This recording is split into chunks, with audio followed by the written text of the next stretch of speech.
ಹರಿ ಓಂ ಗುರುಭ್ಯೋ ನಮಃ. ಆತ್ಮೀಯರೆಲ್ಲರಿಗೂ ನಮಸ್ಕಾರ. ಆತ್ಮೀಯರೇ, ನಾವೀಗ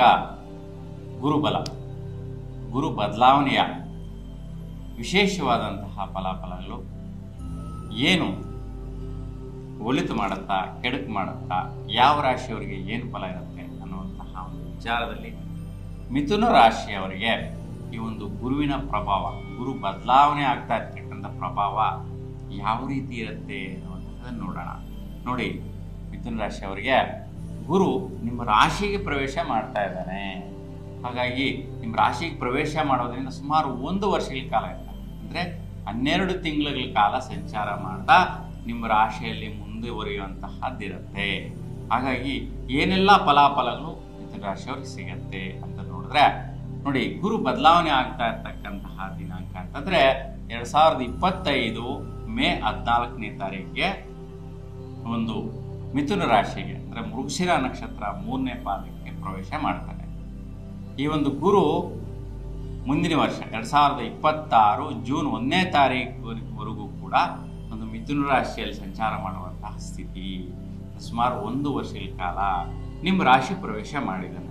ನೋಡಿ, ಇಷ್ಟೋ ದಿನಗಳ ಕಾಲ ಅಂದರೆ ಮೇ 14ಗೆ ಹಿಂದೆ 1 ವರ್ಷಗಳ ಕಾಲ ಗುರುಬಲ ಇರಲಿಲ್ಲ ಮಿಥುನ ರಾಶಿಯವರಿಗೆ.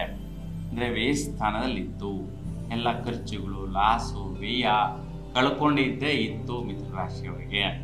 ಹಾಗಾಗಿ ಎಲ್ಲ ಚಿಂತೆ ಯೋಚನೆಗಳು, ಏನೇ ಪ್ರಯತ್ನ ಮಾಡಕ್ಕೆ ಹೋಗಿರ್ತೀರಾ, ಜಾರೋಗ್ತಾ ಇರ್ತೀರಾ, ಮಿಸ್ ಆಗ್ತಾ ಇರುತ್ತೆ, ಕಳ್ಕೊಳ್ಳುವಂತಹದ್ದಿರತ್ತೆ, ಅವೆಲ್ಲವೂ ಕೂಡ ನೋಡ್ಬಿಟ್ಟಿದ್ದೀರಾ ಸುಮಾರು 1 ವರ್ಷಗಳಿಂದ. ಈಗ ಅದಕ್ಕೆಲ್ಲ ತದ್ವಿರುದ್ಧವಾಗಿ ಬದಲಾವಣೆ ಆಗುವಂತಹ ದಿನಗಳು ಮಿಥುನ ರಾಶಿಯವರಿಗೆ. ಹಾಗಾಗಿ ಮಿಥುನ ರಾಶಿಯವರಿಗೆ ಈ ಒಂದು ಗುರು ಮೇ 14ಗೆ ಪ್ರವೇಶ ಮಾಡುವಂತಹದ್ದು ಮೃಗಶಿರ ನಕ್ಷತ್ರದಲ್ಲಿ 3ನೇ ಪಾದಕ್ಕೆ ಪ್ರವೇಶ. ಹಾಗಾಗಿ ಇಲ್ಲಿ ನೋಡಿ, ವಿಶೇಷವಾಗಿ ಮಿಥುನ ರಾಶಿಗೆ ಪ್ರವೇಶ ಮಾಡೋದು ಅಂದ ತಕ್ಷಣ ಮಿಥುನ ರಾಶಾಧಿಪತಿ ಬುಧ ಗ್ರಹ. ಹಾಗಾಗಿ ಬುಧನ ಮನೆ ಅಂದರೆ ನಿಮ್ಮ ರಾಶಿ ಮನೆ. ಹಾಗೆ ನಿಮ್ಮ ರಾಶಿಗೆ ಗುರು ಬರ್ತಾ ಇರ್ತಕ್ಕಂತಹದ್ದು ನಿಮ್ಮ ರಾಶಾಧಿಪತಿ ಬುಧ. ಹಾಗೆ ಬುಧ ಗ್ರಹಕ್ಕೆ ಗುರು ಗ್ರಹ ಶತ್ರು ಭಾವ ಇರುತ್ತೆ. ಆದರೂ ಸಹ ನಿಮ್ಮ ರಾಶಿಯಲ್ಲಿ ಗುರು ಧೈರ್ಯ, ಸ್ಥೈರ್ಯ, ಅಭಿವೃದ್ಧಿ, ಮನೆ ಕಡೆ ಡೆವಲಪ್ಮೆಂಟ್ಸು ಇವೆಲ್ಲ ಕೂಡ ಗ್ರೋತ್ ಕೊಡುವಂತಹದ್ದು ಯೋಗ ಫಲಗಳನ್ನು ನೋಡ್ತೀರಾ. ಯಾವ್ಯಾವ ವಿಷಯದಲ್ಲಿ ಈ ಒಂದು ಬದಲಾವಣೆಗಳು ಬರುತ್ತೆ ಅಂತ ನೋಡಿದ್ರೆ, ನಿಮ್ಮ ವೈಯಕ್ತಿಕವಾಗಿ ನೀವೇನೇ ಒಂದು ಕೆಲಸ ಕಾರ್ಯ ಮಾಡೋದಕ್ಕೋಸ್ಕರ ಒಂದು ದೃಢತ್ವ, ಅಭಿವೃದ್ಧಿ, ಪ್ರಯತ್ನ, ಅನುಕೂಲ ಇವೆಲ್ಲವೂ ಕೂಡ ಸ್ಥಿರವಾಗಿ ಸ್ಥೈರ್ಯವಾಗಿ ನಡೆಯುತ್ತೆ. ಏನೇ ಕೂಡ ನೀವು ಅಂದ್ಕೊಂಡಿರ್ತಕ್ಕಂತಹ ಕೆಲಸ ಕಾರ್ಯಗಳು ಧೈರ್ಯವಾಗಿ ಮುನ್ನುಗ್ಗುವಂತಹದ್ದು, ಧೈರ್ಯವಾಗಿ ಮಾಡುವಂತಹದ್ದು, ಒಂದು ದೃಢತೆ ಬರುತ್ತೆ. ಅಂದರೆ ಇಷ್ಟು ದಿನ ಕನ್ಫ್ಯೂಷನ್ಸ್ ಜಾಸ್ತಿ ಇತ್ತು.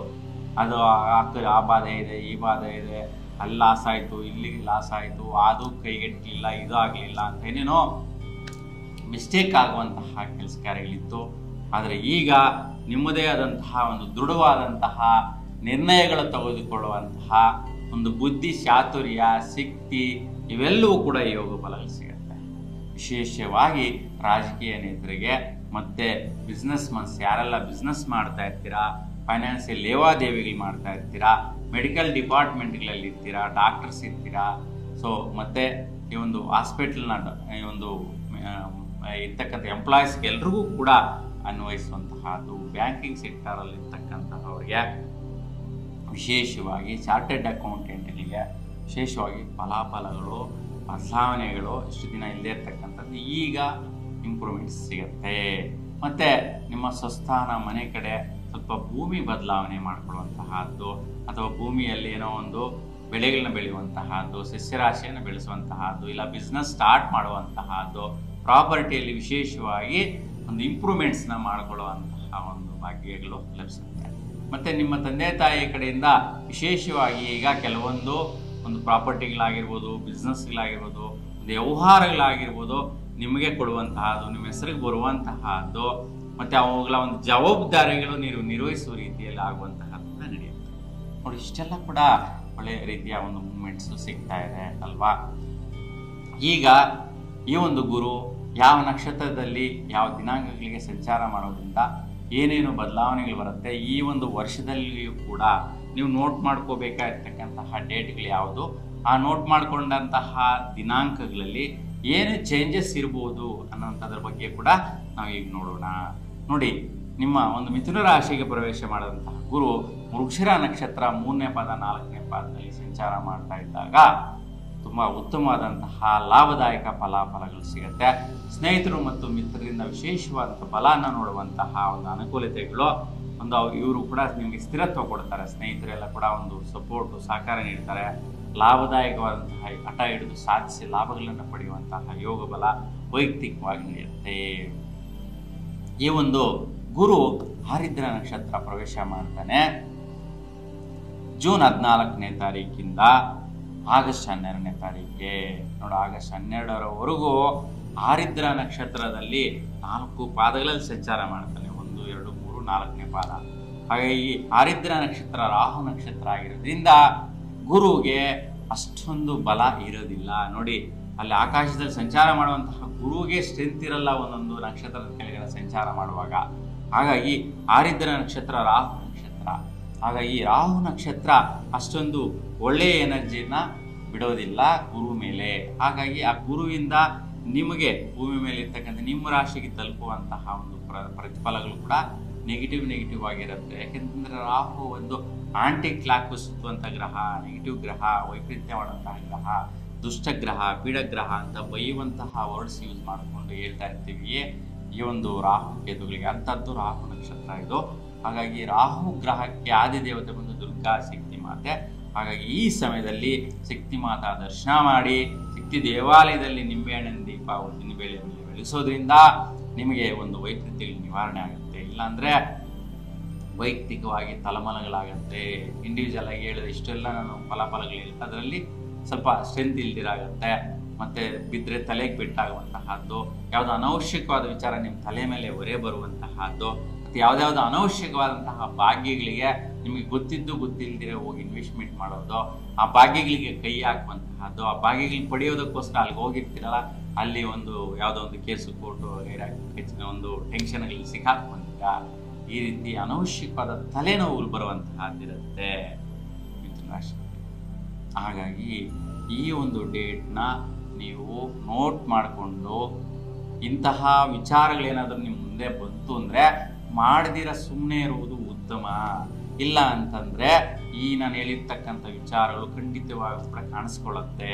ಯಾಕೆಂತಂದರೆ ನಿಮ್ಮ ವೈಯಕ್ತಿಕ ಜಾತಕದಲ್ಲಿ ಕೂಡ ನೋಡ್ಕೋಬೇಕಾಗುತ್ತೆ. ನಿಮ್ಮ ಜಾತಕದಲ್ಲಿ ರಾಹು ಎಲ್ಲಿದ್ದಾನೆ, ಗುರು ಎಲ್ಲಿದ್ದಾನೆ, ನಿಮ್ಮ ರಾಶಾಧಿಪತಿ ಬುಧ ಎಲ್ಲಿದ್ದಾನೆ, ಈ 3 ಗ್ರಹಗಳು ಯಾವ ಸ್ಥಾನದಿಂದ ನೋಡ್ತಾ ಇರೋದ್ರಿಂದ ನಿಮ್ಗೆ ಇನ್ನಷ್ಟು ಏನೇನು ಫಲಾಫಲಗಳು ಕೊಡ್ಬೋದು ಅಂತ ವೈಯಕ್ತಿಕವಾದ ಜಾತಕ ನೋಡೋದ್ರ ಪ್ರಕಾರ ಕೂಡ ಹೇಳುವಂತಹದ್ದಿರುತ್ತೆ. ಮತ್ತೆ ದಶಾಭುಕ್ತಿ ಮೇಲೆ ಕೂಡ ನೋಡಿ ಹೇಳುವಂತಹದ್ದಿರುತ್ತೆ. ಹಾಗಾಗಿ ನಾವೀಗ ನಾವು ಮಾತಾಡ್ತಾ ಇರ್ತಕ್ಕಂತಹದ್ದು ಗೋಚಾರ ಫಲ ರೀತ್ಯ ಮಾತ್ರ. ಆದ್ರೆ ನಾನು ಹೇಳ್ತಾ ಇರ್ತಕ್ಕಂಥ ಅಂಶಗಳು ಕೆಲವರಿಗೆಲ್ಲ ಕೂಡ ಅನ್ವಯಿಸುವಂತಹದ್ದು ಬಹಳ ಅಷ್ಟಿರುತ್ತೆ. ನೀವು ಈ ಒಂದು ವಿಚಾರಗಳು ತಿಳ್ಕೊಳ್ಳುವಂತಹದ್ದು, ಗಮನಿಸ್ಕೊಳ್ಳುವಂತಹದ್ದು. ಯಾಕೆಂತಂದ್ರೆ ಒಂದೇ ಸತಿ ನಾವು ಈ ಒಂದು ವಿಚಾರಗಳು ತಿಳ್ಕೊಂಡ್ಬಿಟ್ರೆ ವರ್ಷ ಪೂರ್ತಿ ಜ್ಞಾಪಕ ಇರೋದಿಲ್ಲ. ಹಾಗಾಗಿ ಒಂದು ಕ್ಯಾಲೆಂಡರಲ್ಲಿ ಅಂದರೆ ಡೇಟ್ನ ನೋಟ್ ಮಾಡ್ಕೊಳ್ಳೋದು ಉತ್ತಮ, ಡೈರಿಯಲ್ಲಿ ಬರೆದಿಟ್ಕೊಳ್ಳೋದು ಉತ್ತಮ. ಇವೆಲ್ಲ ಕೂಡ ಗಮನಿಸ್ಕೊಳ್ಳೋದ್ರಿಂದ ನಮ್ಮ ಜೀವನದಲ್ಲಿ ಗೊತ್ತಿದ್ದು ಗೊತ್ತಿಲ್ಲ ಆಗುವಂತಹ ನಾವು ಅದನ್ನ ತಡೆಯುವಂತಹದ್ದು, ನಿವಾರಣೆ ಮಾಡ್ಕೊಳ್ಳುವಂತಹ ಕೂಡ ಇರುತ್ತೆ. ಇನ್ನು ಈ ಒಂದು ಗುರು ಪುನರ್ವಸು ನಕ್ಷತ್ರಕ್ಕೆ ಪ್ರವೇಶ ಮಾಡ್ತಾನೆ. ಪುನರ್ವಸು ನಕ್ಷತ್ರ ಗುರು ನಕ್ಷತ್ರ, ಗುರುವಿನ ಸಂಚಾರ ಗುರುವಿನ ನಕ್ಷತ್ರದಲ್ಲಿ ವಿಶೇಷವಾದಂತಹ ಮತ್ತೆ ಸ್ಥಿರತೆ, ಡೆವಲಪ್ಮೆಂಟು, ಬದಲಾವಣೆ ನಿಮಗೆ ಆಗಸ್ಟ್ 12ರ ನಂತರ ಗೊತ್ತಾಗ್ಬಿಡುತ್ತೆ. ಚೇಂಜಸ್ ಬಂದ್ಬಿಡುತ್ತೆ.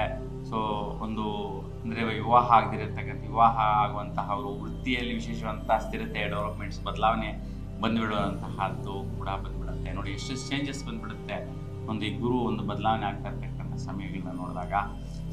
ಈ ಒಂದು ದಿನಾಂಕದಿಂದ ಗುರು ಅಕ್ಟೋಬರ್ 18ನೇ ತಾರೀಕುವರೆಗೂ ಇದ್ದು 18ಗೆ ಅಂದರೆ ಅಕ್ಟೋಬರ್ 18ಗೆ ಕಟಕ ರಾಶಿ ಪ್ರವೇಶ ಮಾಡ್ತಾನೆ. ಕಟಕ ರಾಶಿಯಲ್ಲಿ ಕೂಡ ಪುನರ್ವಸು ನಕ್ಷತ್ರ 4ನೇ ಪಾದದಲ್ಲಿ ಸಂಚಾರ ಮಾಡಕ್ಕೆ ಹೋಗ್ತಾನೆ. ಹಾಗಾಗಿ ಈ ಒಂದು ದ್ವಿತೀಯ ಸ್ಥಾನಕ್ಕೆ ಅಂದರೆ ನಿಮ್ಮ ರಾಶಿಯಿಂದ 2ನೇ ಮನೆಗೆ ಹೋಗ್ತಾ ಇದ್ದಾನೆ. ನೋಡಿ ಇಷ್ಟು ದಿನ ಒಂದೇ ರಾಶಿಯಲ್ಲಿ ಇರ್ತಾನೆ ಅಂತ ಮಾತಾಡ್ತಾ ಇದ್ರು. ಆದರೆ ವಕ್ರಸ್ಥಿತಿ ಸಂಚಾರ ಮುಂದಕ್ಕೆ ಹೋಗಿ ಹಿಂದಕ್ಕೆ ಬರುವಂತಹ ಕೂಡ ಗ್ರಹಗಳಲ್ಲಿ ಇರುತ್ತೆ. ಹಾಗಾಗಿ ಈಗ ಮುಂದಕ್ಕೆ ಹೋಗ್ತಾ ಇದ್ದಾನೆ. ಕಟಕ ರಾಶಿಗೆ ಸ್ವಲ್ಪ ದಿನಗಳು ಮಾತ್ರ ಇರ್ತಾನೆ, ಅಂದರೆ 47 ದಿನಗಳ ಕಾಲ ಇರ್ತಾನೆ, ಅಂದರೆ 1.5 ತಿಂಗಳು ಹೆಚ್ಚು ಕಮ್ಮಿ ಇರುವಂತಹದ್ದು. ಹಾಗಾಗಿ ಈ 1.5 ತಿಂಗಳ ಕಾಲ ನಿಮ್ಮ ರಾಶಿಯಿಂದ ದ್ವಿತೀಯದಲ್ಲಿ ಸಂಚಾರಕ್ಕೆ ಹೋಗ್ತಾನೆ ಕಟಕ ರಾಶಿಗೆ. ಹಾಗಾಗಿ ಇಲ್ಲಿ ಉಚ್ಚ ಸ್ಥಾನ ಸಂಚಾರ ಗುರುವಿಗೆ, ಹಾಗಾಗಿ ಶ್ರೇಷ್ಠ ಫಲಗಳನ್ನ ಕೊಡ್ತಾನೆ. ಸೊ ಒಳ್ಳೆ ರೀತಿ ದುಡ್ಡು ಕಾಸು ಬರುವಂತಹದ್ದೆಲ್ಲ ಬಂದ್ಬಿಡುವಂತಹದ್ದು, ಸೆಟಲ್ಮೆಂಟ್ಗಳಾಗುವಂತಹದ್ದು, ಇತ್ಯರ್ಥಗಳಾಗುವಂತಹದ್ದು, ಅನುಕೂಲಗಳಾಗುವಂತಹದ್ದಾಗತ್ತೆ. ದಂಪತಿಗಳಿಗೆ ಒಳ್ಳೆಯ ಸೌಖ್ಯ ಭಾಗ್ಯಗಳು ಲಭಿಸುವಂತಹದ್ದು ಮತ್ತು ವೃತ್ತಿಯಲ್ಲಿ ವಿಶೇಷವಾಗಿ ಅನುಕೂಲ, ಸೌಖ್ಯ, ಸಂತೃಪ್ತಿ ಸಿಗುವಂತಹದ್ದು, ಬಡ್ತಿ ಸಿಗುವಂತಹದ್ದು, ಇವೆಲ್ಲ ಕೂಡ ಪ್ರಮೋಷನ್ ಸಿಗುವಂತಹದ್ದೆಲ್ಲ ಆಗುತ್ತೆ. ಅಕ್ಟೋಬರ್ 18ರಿಂದ ಡಿಸೆಂಬರ್ 5ರವರೆಗೂ ಅಂದರೆ ಈ ಒಂದು ಸ್ಥಿತಿ ಈ ಒಂದು ಸಮಯದಲ್ಲಿ ನಡೆಯುತ್ತೆ. ಹಾಗಾಗಿ ಡಿಸೆಂಬರ್ 5ರ ನಂತರ ಯಥಾಸ್ಥಿತಿ ಮತ್ತೆ ವಕ್ರಸ್ಥಿತಿಯಲ್ಲಿ ಪುನರ್ವಸು ನಕ್ಷತ್ರ 3ನೇ ಪಾದಕ್ಕೆ ಬಂದ್ಬಿಡ್ತಾನೆ ಮಿಥುನ ರಾಶಿಗೆ. ಆನಂತರ ಮಿಥುನ ರಾಶಿಯಲ್ಲೇ 2026 ಜೂನ್ 1ನೇ ತಾರೀಕುವರೆಗೂ ಕೂಡ ಸಂಚಾರದಲ್ಲಿದ್ದು ಈ ಒಂದು ನಿಮ್ಮ ರಾಶಿಯಲ್ಲಿ ಸಂಚಾರದಲ್ಲಿರುವಂತಹ ಸ್ಥಿತಿ ಇರುತ್ತೆ. ಹಾಗಾಗಿ ನೋಡಿ, ಇಷ್ಟು ವಿಷಯಗಳು ಈ ದಿನಾಂಕಗಳು ಮಿಥುನ ರಾಶಿಗೆ ಅನ್ವಯಿಸುವಂತಹದ್ದಿರುತ್ತೆ. ಹಾಗೆ ನೀವೆಲ್ಲರೂ ಕೂಡ ಒಂದು ಗುರುಗ್ರಹಕ್ಕೆ ದತ್ತಾತ್ರೇಯ ಸ್ವಾಮಿಯನ್ನ ಪ್ರಾರ್ಥನೆ ಮಾಡ್ಕೊಳ್ಳಿ. ದತ್ತಾತ್ರೇಯ ಸ್ವಾಮಿ ಅನುಗ್ರಹ ಕೃಪಾ ಕಟಾಕ್ಷ ನಿಮ್ಮ ಮೇಲೆ ಸದಾಕಾಲ ಇರಲಿ ಅಂತ ಪ್ರಾರ್ಥಿಸ್ತಾ ನೀವೆಲ್ಲರೂ ಕೂಡ ಶುಭವಾಗಲಿ.